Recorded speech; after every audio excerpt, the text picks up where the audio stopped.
Jake Martinez felt the ship shake violently around him as the engines failed. Red warning lights flashed across the control panel while alarms screamed in his ears. He gripped the pilot's seat tighter and tried to control the falling craft, but it was no use. The exploration vessel was going down fast. "Come on, stay together," Jake muttered through gritted teeth as he fought with the controls. The planet's surface rushed up to meet him through the cracked viewscreen. Mountains and valleys blurred past in a deadly dance of rock and metal. The crash came with the sound of tearing metal and breaking glass. Jake's world spun sideways as the ship hit the ground, bounced once, then slid across rough terrain before finally coming to rest against a cluster of black rocks. Steam hissed from the broken engines, and sparks flew from damaged electrical systems. Jake hung upside down in his safety harness, blood trickling from a cut on his forehead. His ears rang from the impact, but he was alive. That was more than he had expected 30 seconds ago. He unclipped himself carefully and dropped to what used to be the ceiling of the cockpit. The ship was a total loss. Jake could see that much without even leaving his seat. The hull had cracked open in 3 places, letting in the alien atmosphere. The engines were completely destroyed, and most of the electronic systems had gone dark. His emergency supplies were scattered across the tilted cabin, but at least they seemed mostly intact. Far above the crash site, hidden in the darkness of space, another ship watched everything unfold. The Zephyrian research vessel hung motionless in orbit, its advanced sensors focused on the wreckage below. Inside the ship's observation deck, 2 alien scientists stared at their screens in fascination. Veltar was tall and thin, even by Zephyrian standards. His pale blue skin seemed to glow faintly in the dim light of the control room. His large, dark eyes reflected the images on the monitors as he watched the crash site. Next to him, Quian was smaller, but no less focused. Her delicate fingers moved across the sensor controls, adjusting the view and gathering data. "The primitive craft has ceased moving," Veltar observed in their musical language. "The impact was quite severe. I calculate a 97% probability that the occupant has perished." "Wait," Quian said, pointing at one of the screens. "Look at the thermal readings. There is still movement inside the wreckage." Both aliens leaned forward as they watched a heat signature moving around inside the broken ship. To them, the planet below was a nightmare world of death and destruction. They had been studying it for months, cataloging its many dangers from the safety of their orbiting station. The temperatures alone would kill most known life forms, swinging from burning heat during the day to freezing cold at night. Add in the frequent electrical storms, acidic rain, and predators that seemed designed by nature to kill anything that moved, and you had what the Zephyrians classified as a Class 10 death world. "Perhaps the being is merely suffering death spasms," Veltar suggested. "No intelligent life could survive long in such conditions." Down on the planet's surface, Jake had finished gathering his scattered supplies. His emergency kit contained basic tools, a medical pack, water purification tablets, and food rations for 3 days. His communication device was damaged but might be repairable. Most importantly, he still had his survival training and 20 years of experience in hostile environments. Jake stepped out of the wreckage and got his first real look at his new home. The landscape was harsh and unwelcoming. Sharp rocks jutted up from the ground like broken teeth. The sky was a sickly yellow color, and the air smelled of sulfur and ozone. In the distance, he could see storm clouds gathering, flickering with strange lightning that seemed to dance between the clouds rather than strike the ground. The temperature was uncomfortably hot, but Jake had experienced worse during his military service in desert regions. He pulled off his flight jacket and tied it around his waist, then began to survey the area around the crash site. The first rule of survival was to assess your situation honestly. Jake had learned that lesson the hard way in dozens of hostile environments on Earth. The good news was that his ship had crashed near what looked like a small valley with some protection from the wind. The bad news was that everything else about this place seemed designed to kill him. Jake noticed movement in the rocks nearby and caught a glimpse of something with too many teeth and claws disappearing into a crevice. Whatever lived here Was probably hungry and curious about the new arrival. Right, Jake said to himself, a habit he had developed during solo missions. Food, water, shelter, in that order. He looked up at the storm clouds moving closer. And I need to get started before that weather hits. In orbit above, the Zephyrians continued their observations with growing amazement. They had expected the crash survivor to activate a distress beacon and wait for rescue, assuming such technology existed. Instead, the beings seemed to be exploring the crash site and gathering materials. This is most unusual, Quine commented. The creature appears to be planning something. Impossible, Veltar replied. No rational being would attempt to survive on such a world. It must be suffering from impact trauma. Its actions are clearly those of a mind damaged by the crash. Jake had found a relatively flat area about 50 meters from the wreckage that offered some natural protection from the wind. He began carrying salvageable materials from his ship to the site, working quickly as the storm clouds moved closer.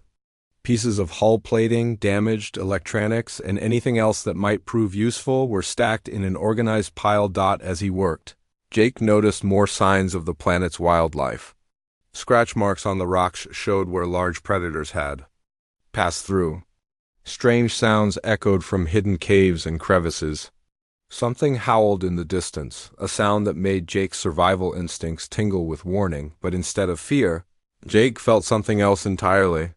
He felt the familiar rush of adrenaline that came with facing a new challenge. This was what he had trained for his entire adult life. Every survival course, every hostile environment exercise, every moment of hardship had prepared him for exactly this situation. The first drops of rain began to fall, and Jake noticed immediately that they seemed to smoke when they hit the rocks. Acid rain. He pulled a piece of metal over his head as a temporary shield and kept working.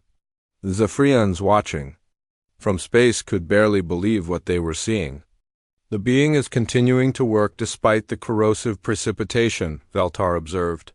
This makes no sense according to our understanding of rational behavior. Jake gathered the last of his supplies just as the storm hit in full force. Lightning cracked across the sky and the acid rain began to fall harder. But Jake was already moving, already adapting, already planning his next move in the deadly game of survival that had just begun. The aliens watched in disbelief as the human disappeared into his makeshift shelter, completely unaware that they were witnessing the beginning of something that would change their understanding of what it meant to be alive in a hostile universe. Jake woke up to the sound of something scratching at the metal sheets he had used to build his emergency shelter.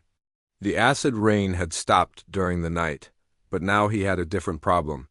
Something was trying to get inside, and from the sound of those claws, it was not small. He stayed perfectly still and listened. The scratching came from the left side of his shelter, near the entrance. Jake slowly reached for the metal pipe he had taken from his ship's wreckage. It was not much of a weapon, but it was better than nothing.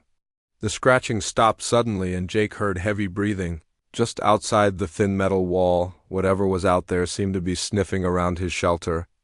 Jake could hear it moving around the outside, testing different spots.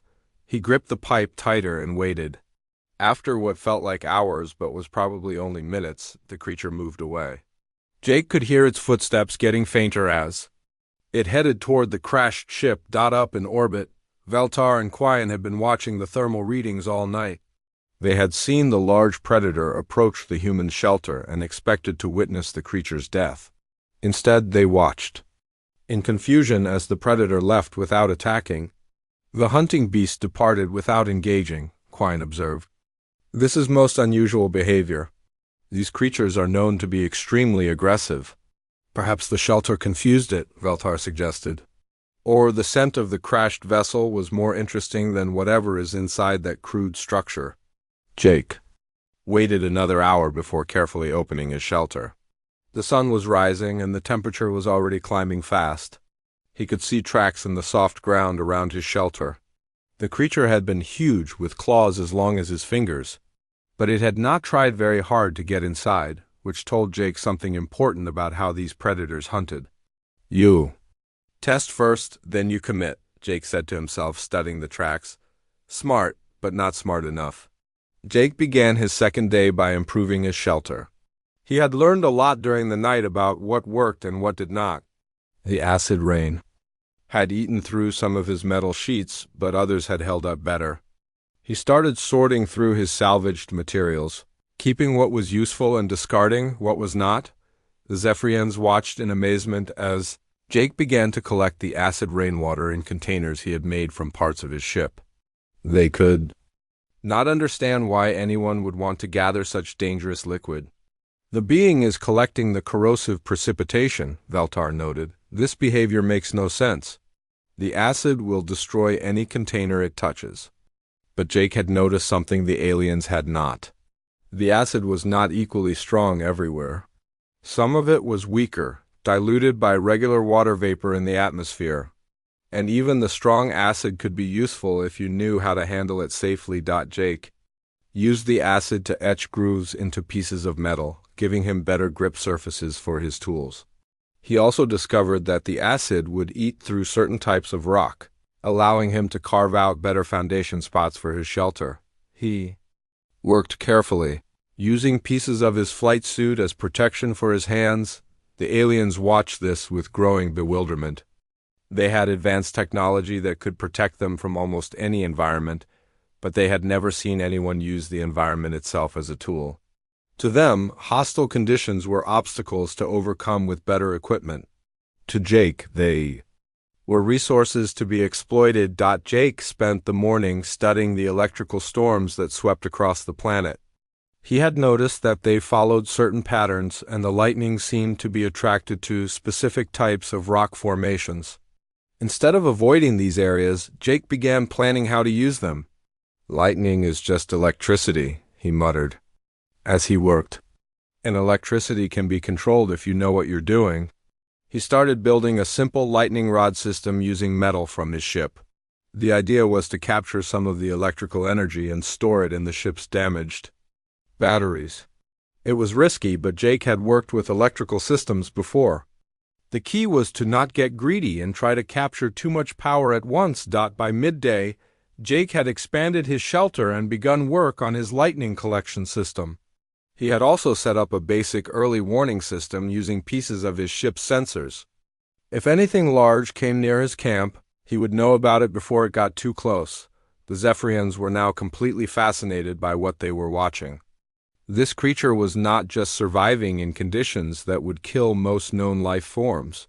It was actually using those deadly conditions to improve its situation. "This is unprecedented," Quine said, her voice filled with wonder. "The being is not fighting the environment. It is making the environment work for it." "Impossible," Veltar replied, but his voice was less certain than before.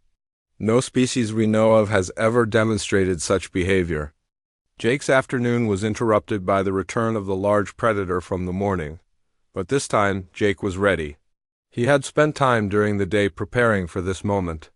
When the creature approached his shelter, it found something unexpected. Waiting for it, Jake had built a simple trap using pieces of his ship's hull and some of the stronger cables from the electrical systems. The trap was designed to capture, not kill. Jake wanted to study this creature to understand how it hunted and what it feared. The predator was massive, easily twice the size of the largest earth predator Jake had ever encountered. It had 6 legs, each ending in claws that could tear through metal. Its head was mostly mouth, filled with rows of sharp teeth. But despite its fearsome appearance, it fell for Jake's trap just like any earth animal might. Jake watched from his shelter as the creature struggled in the cables. It was strong, but the trap held. After a few minutes, the predator stopped struggling and began to study its surroundings more carefully. Jake could see intelligence in its eyes. This was not just a mindless killing machine, it was a thinking hunter. "Okay, big guy," Jake said quietly. "Let's see what you're really made of." Jake had prepared for this moment by building a secondary shelter behind his main one. He also had an escape route planned if things went wrong. But instead of running, Jake did something that made the watching aliens question everything they thought they knew about survival behavior. He approached the trapped predator. Jake moved slowly and kept his hands visible. He spoke in a calm, steady voice. The same way he had learned to approach dangerous animals on Earth, the predator watched him with intelligent eyes, no longer struggling against the trap. "You're not just some mindless beast, are you?" Jake said. "You're smart. You test your prey before you attack. That's why you didn't try to break into my shelter last night. You were learning." The predator made a low rumbling sound that was not quite a growl. Jake took another step closer, and the creature did not react aggressively. Instead, it seemed curious about this strange new being that had appeared in its territory. Jake reached into his pocket and pulled out a piece of his emergency rations. He tossed it toward the predator, landing it just within reach of the creature's mouth. The predator sniffed the food carefully, then ate it. "Hungry, huh?" Jake said. "I know the feeling." Up in orbit, the Zephyrians watched in complete disbelief as the human began to feed the trapped predator. This was beyond anything they had ever seen or imagined. This creature was not just surviving on their death world, it was making friends with the apex predators. "Document everything," Veltar whispered. "The collective must see this to believe it." Jake spent the rest of the afternoon working near the trapped predator, talking to it and occasionally offering it food. By evening, the creature seemed almost relaxed in its presence. Jake had learned something important about the planet's wildlife, and he was already planning how to use this knowledge. As the sun set and the temperature began to drop, Jake made a decision that would shock the watching aliens even more. He released the predator from his trap. The massive creature stood up slowly, shaking itself and testing its limbs. It looked at Jake for a long moment, then made that rumbling sound again. But instead of attacking, it turned and walked away into the gathering darkness. Jake watched it go, then returned to his shelter to prepare for another night on the Death World. He had learned something valuable today. This planet might be hostile, but it was not impossible. Everything here, even the predators, followed rules. And Jake was very good at learning rules. The Zephyrians continued their watch, no longer certain of anything they thought they knew about survival, intelligence, or the nature of life itself.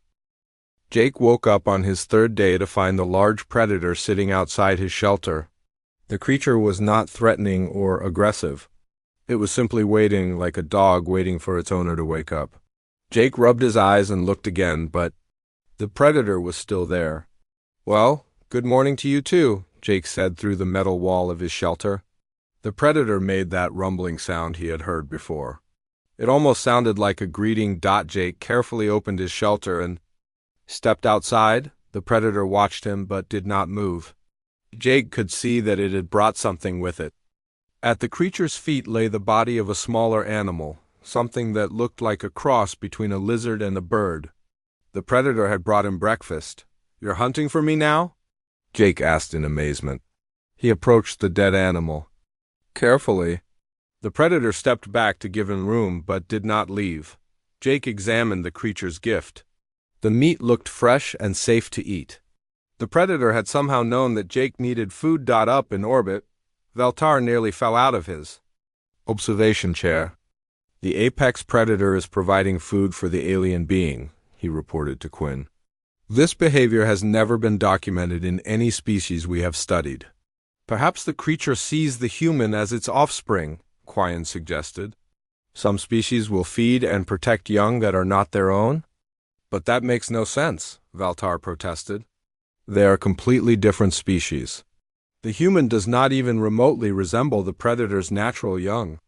Jake cooked the meat over a small fire he had built using pieces of his ship's fuel cells. The predator watched with interest as Jake prepared his meal.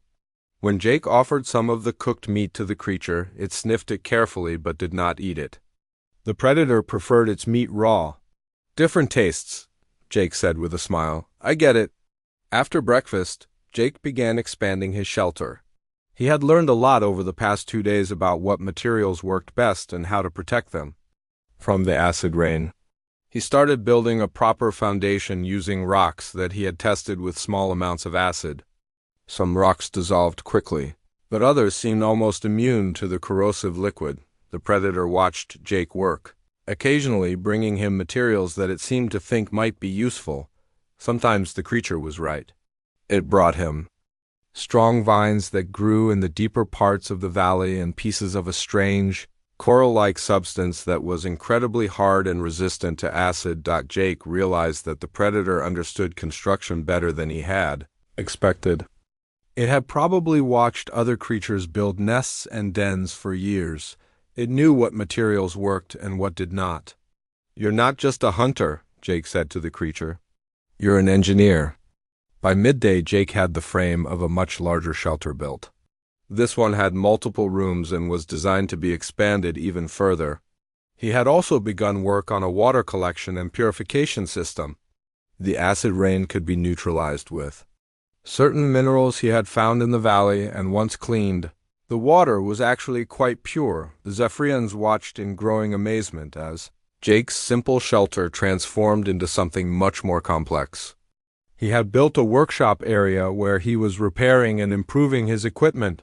He had created a food storage area that used the planet's natural temperature changes to keep things fresh. Most impressive of all, he had started a small garden using seeds from his emergency supplies. "The being is attempting to grow food," Quine observed. "But the soil on this planet is toxic to most known plant life." Jake had noticed the same thing, but he had also noticed something else. Near the areas where the predator had been hunting, the soil was different. It was richer and seemed to support more plant growth. Jake realized that the predator's waste and the remains of its prey were actually improving the soil quality. "Nature recycles everything," Jake said to himself as he worked, even on a death world. Jake began composting the remains of the animals the predator brought him, mixing them with the planet's natural soil and some of the neutralized acid rain. The result was a growing medium that his earth plants seemed to love. Within days, he had tiny green shoots emerging from the alien soil. The predator seemed fascinated by Jake's garden. It would sit and watch the plants grow, sometimes making soft rumbling sounds that Jake was beginning to recognize as signs of contentment. The creature had apparently never seen anything like photosynthesis before. Jake's afternoon was interrupted by a new threat. A pack of smaller predators had discovered his camp and were testing his defenses. These creatures were different from his large companion. They were faster, more aggressive, and they hunted in groups. Jake watched from his shelter as the pack circled his camp. There were 6 of them, each about the size of a large dog, but with the same razor-sharp claws and teeth that seemed standard for this planet's wildlife. They moved with coordinated precision, clearly planning an attack. Jake's large predator friend had noticed the pack too. The creature stood up and made a deep, growling sound that echoed across the valley. The smaller predators stopped their circling and looked at the larger creature.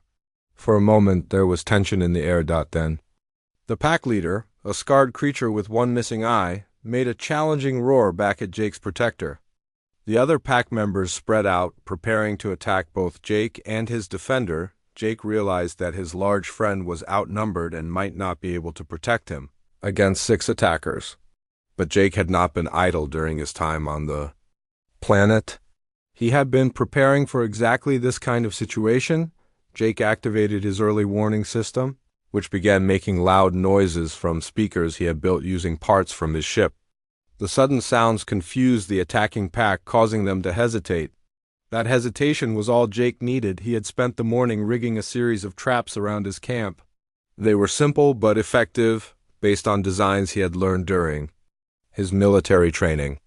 As the pack tried to reorganize their attack, several of the smaller predators stepped into Jake's traps. The trapped creatures howled in frustration as they found themselves tangled in cables and nets. The remaining pack members were now outnumbered by Jake and his large ally. The pack leader looked around at the situation and made a decision. It barked once at its remaining followers, and the pack retreated into the rocks. Jake's predator friend made a satisfied rumbling sound and settled back down to watch Jake work. The creature seemed impressed by the human's defensive preparations. "Teamwork," Jake said to the predator. "That's how you survive anything." The Zephyrians had watched the entire encounter with growing disbelief. This human had not only survived an attack by a pack of the planet's most dangerous predators, but he had done it using improvised weapons and the help of another predator species. "This is impossible," Veltar said, his voice filled with awe. "The human has formed an alliance with an apex predator and successfully defended against a coordinated attack. No known species has ever demonstrated such adaptability." "Perhaps," Quian said quietly, "we need to reconsider our definition of what makes a species dangerous." Jake spent the rest of the day improving his defenses and expanding his camp. He had learned that the planet's wildlife was intelligent and would test any weakness they could find. But he had also learned that they could be deterred with the right combination of technology and strategy. By evening, Jake's shelter had become a small fortress. He had multiple defensive positions, early warning systems, and enough supplies to last for weeks. More importantly, he had an ally who understood the local environment better than any manual or computer database ever could. As the sun set, Jake sat outside his shelter and shared his dinner with the predator. The creature had brought him another fresh kill, and Jake had cooked part of it over his fire. They ate together in comfortable silence, two very different creatures who had found common ground on a world that wanted to kill them both. "You know," Jake said to his companion, "I think I'm starting to like this place."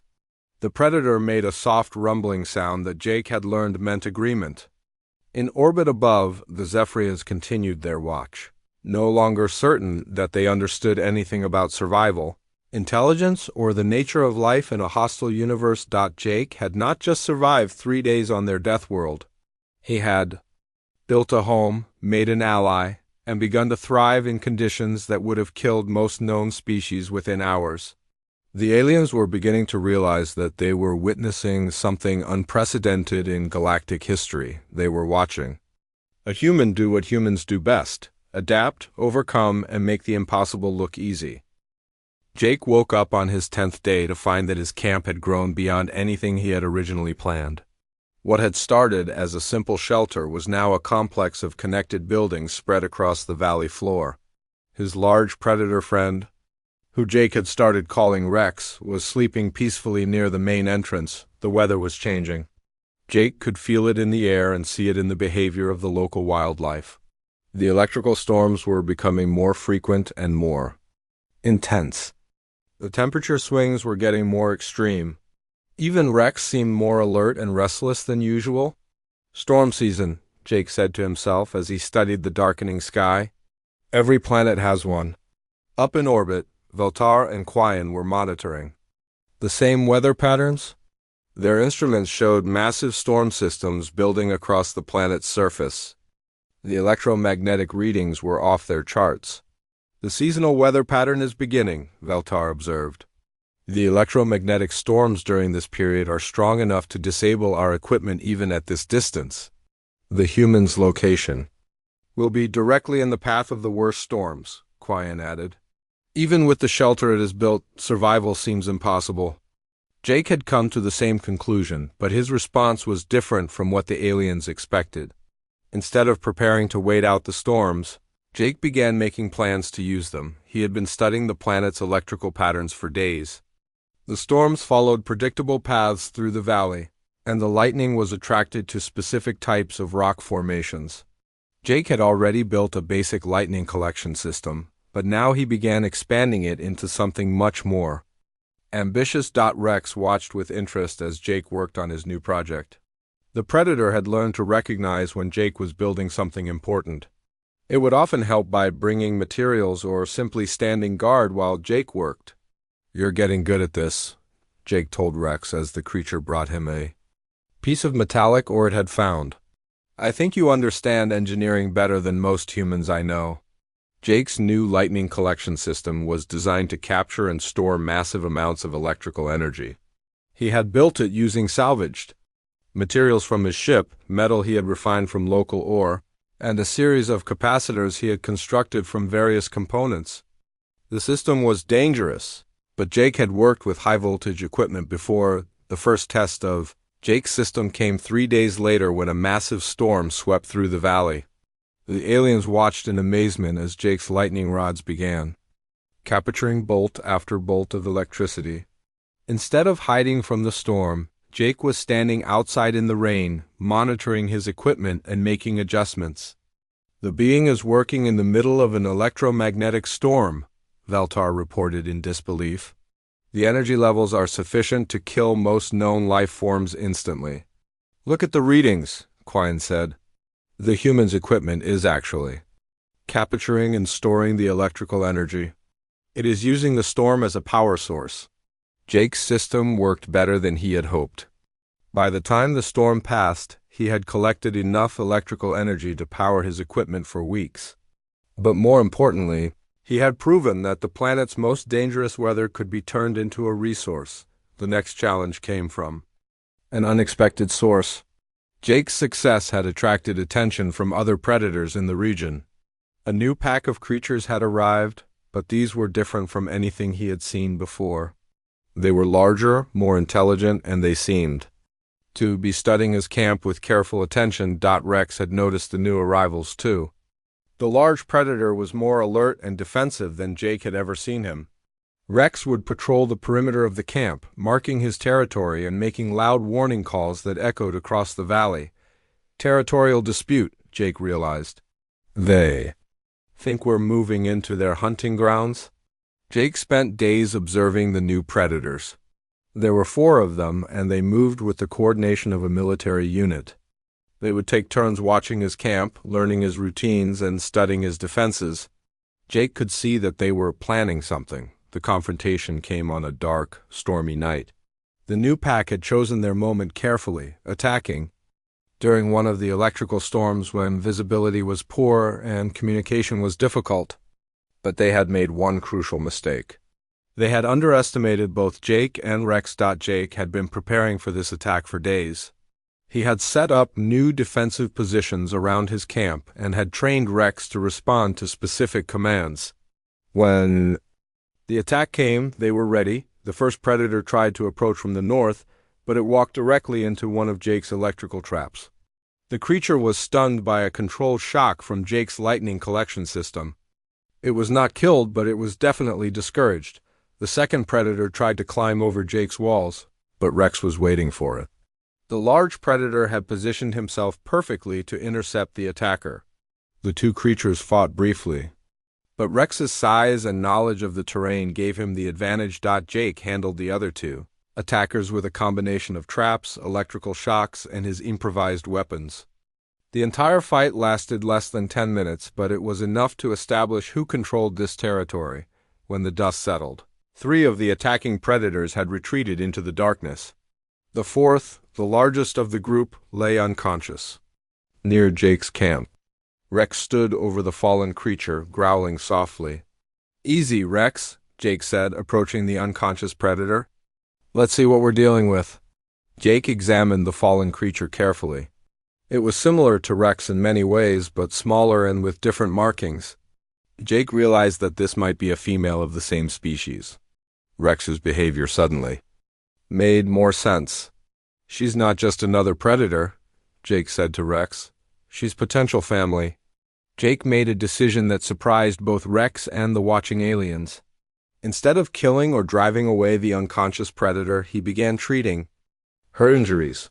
He used supplies from his medical kit to clean her wounds and applied bandages where needed. Rex watched this with confusion at first, but then seemed to understand what Jake was doing. The large predator began helping, bringing Jake clean water and staying close to monitor the patient. When the female predator woke up, she found herself in Jake's medical area with both Jake and Rex watching over her. She was alert and defensive at first, but she was also clearly puzzled by the situation. She had attacked this territory and been defeated, but instead of being killed, she had been healed. Jake offered her food and water, which she accepted cautiously. He spoke to her in the same calm, steady voice he used with Rex. Within hours, the female predator was moving freely around Jake's camp, though she stayed close to Rex.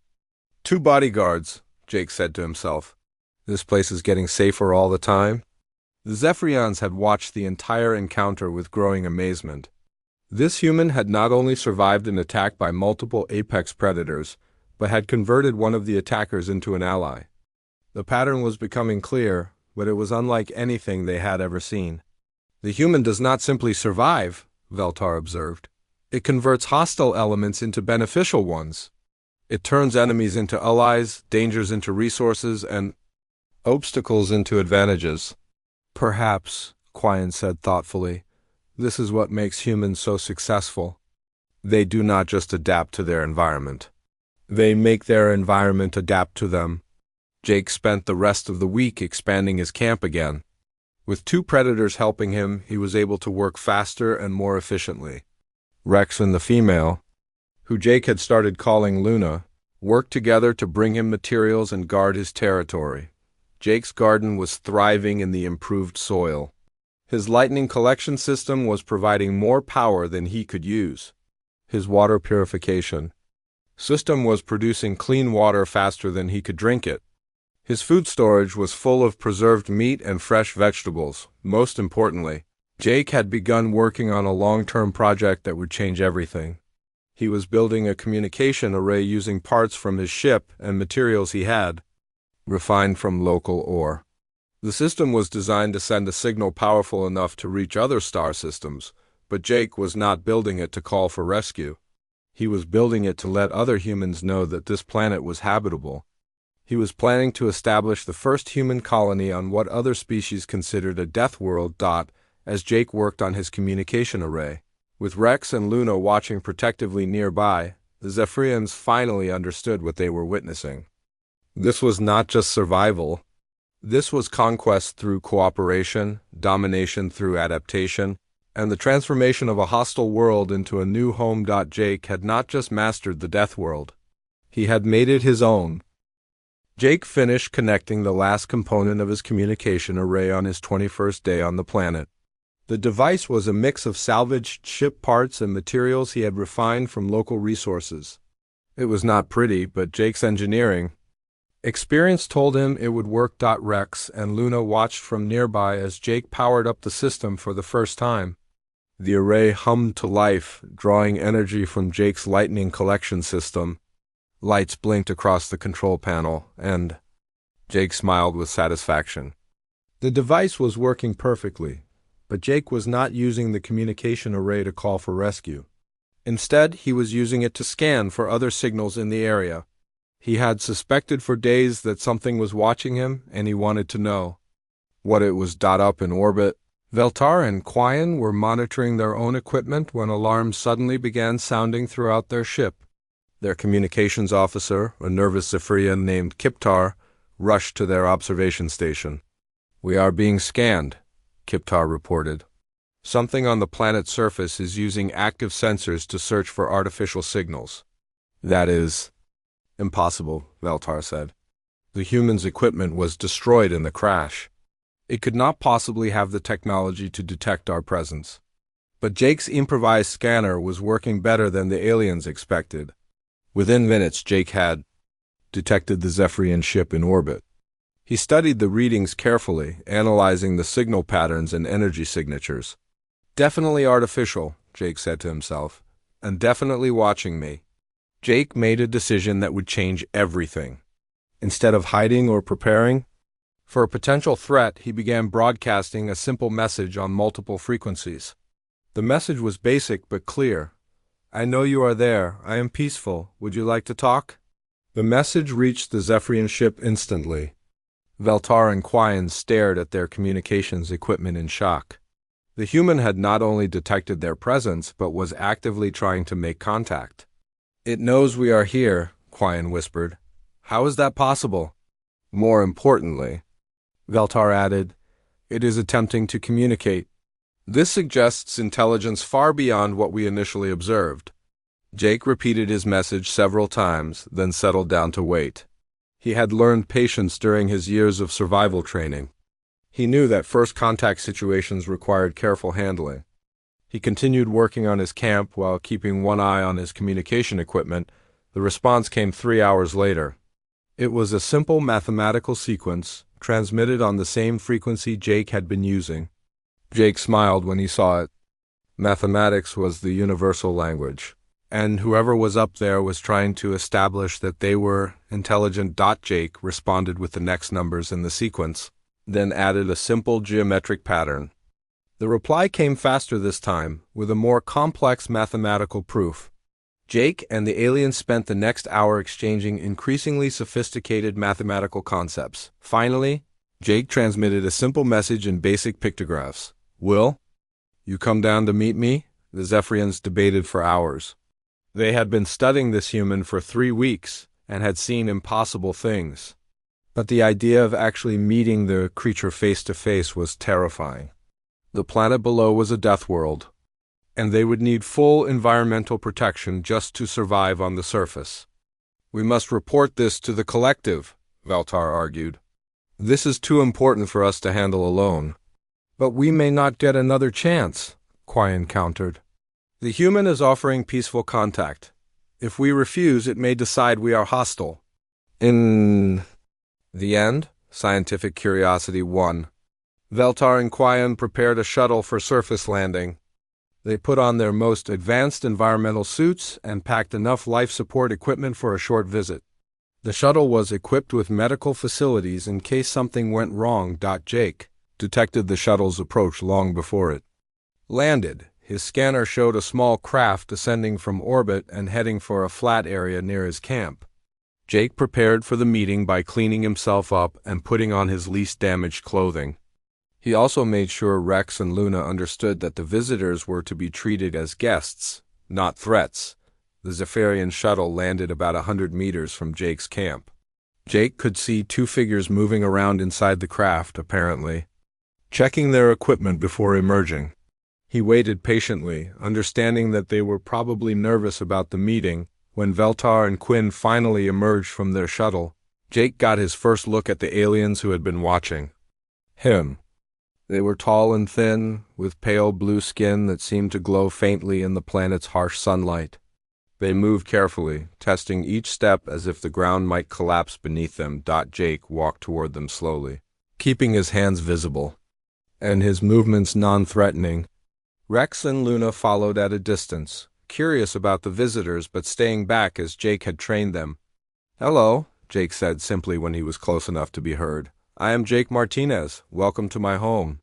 The aliens stopped walking and stared at him through their environmental suits.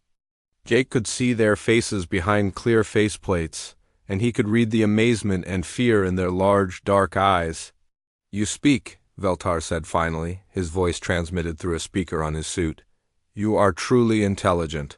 "Of course I am," Jake replied with a smile. "Were you expecting something else?" Quian stepped forward, her scientific curiosity overcoming her fear.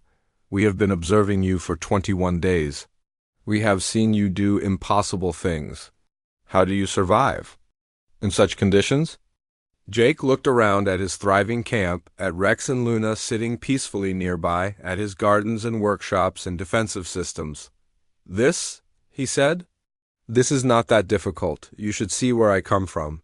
The aliens looked confused. "Your homeworld is more dangerous than this?" Valtar asked. "Much more dangerous," Jake confirmed. "Earth is what we call a death world. Everything there is trying to kill you. The weather can change from safe to deadly in minutes.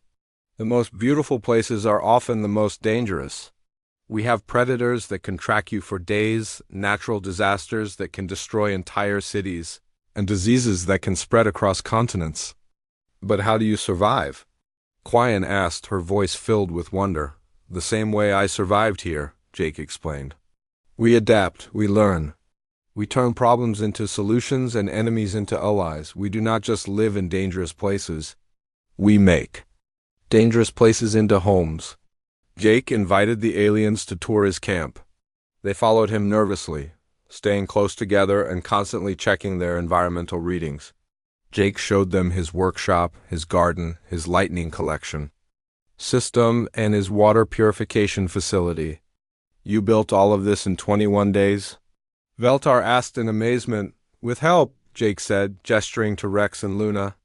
"They are good friends and excellent workers." The aliens stared at the 2 massive predators who were calmly watching the tour. "Those creatures are classified as extremely dangerous," Quian said. "How did you make them into allies?" "I treated them with respect," Jake explained.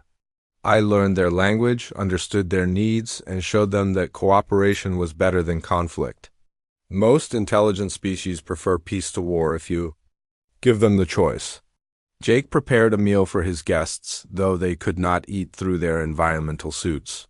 He explained how he had learned to live off the planet's resources, how he had turned its dangers into advantages, and how he planned to expand his settlement. "You intend to stay here permanently?" Veltar asked. "I intend to build a colony here," Jake corrected. "Other humans will come. We will turn this planet into a home for our species." The aliens exchanged shocked glances. The idea of voluntarily colonizing a death world was beyond their understanding. As the day ended, Veltar and Quion prepared to return to their ship. They had learned more about humans in one day than their entire species had learned about survival in centuries of space travel. "Will you tell others about us?" Jake asked as they walked back to their shuttle. "The collective must know," Veltar said. "Your species changes everything we thought we knew about life in the galaxy." Jake smiled and shook hands with both aliens, a gesture they found strange but somehow comforting. "Come back anytime," he said. "You are always welcome here." The Zephyrian shuttle lifted off as the sun set, carrying two very changed aliens back to their orbiting ship. They had come to study a death world and had instead discovered a new definition of what it meant to be alive in a hostile universe. Jake watched the shuttle disappear into the sky, then return to his camp. Rex and Luna were waiting for him, and together they sat outside and watched the stars appear in the darkening sky. "Well, guys," Jake said to his companions, "I think we just made some new friends." Jake pulled out his journal and made his final entry for the day.